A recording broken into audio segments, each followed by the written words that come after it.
Thanks. Meanwhile, to this Fox News alert, in France, more protests as student demonstrators take to the streets in defiance of President Macron. French authorities forced to shut down major tourist attractions to the public, including the Eiffel Tower. Greg Palcott is live in Paris. Greg?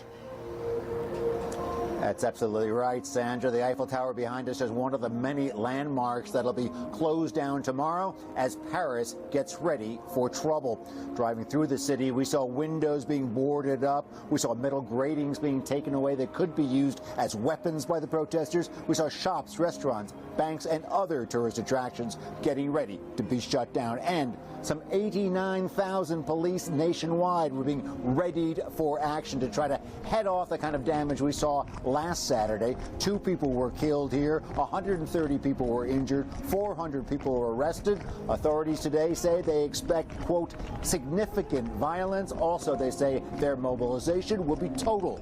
Now, this is all part of the so-called yellow vest protest, named after the high visibility jackets that French people have to have in their cars in case of an emergency. And in fact, it was triggered by a proposed hike in the price of diesel fuel by the government, a response to what they said was global warming. But it has turned into a broader protest about high taxes and low wages and a government thought to be out of touch with its people. And that, of course, means French President Emmanuel Macron. He was voted in last year as a new style reformer, but it's thought by many that much of what he has done has benefited the rich at the expense of the poor. And yes, it is spreading to students staging their own protests. There were images of kids being lined up and knelt down by police, causing a lot of problems. Also, other shots of strong authority acting against the protesters that's caused problems as well.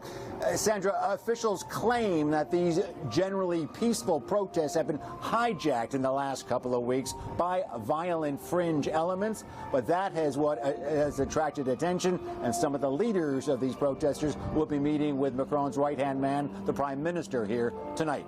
Maybe too little, too late. Back to you. Greg Palcott in Paris. Thank you. Thursday Night Football.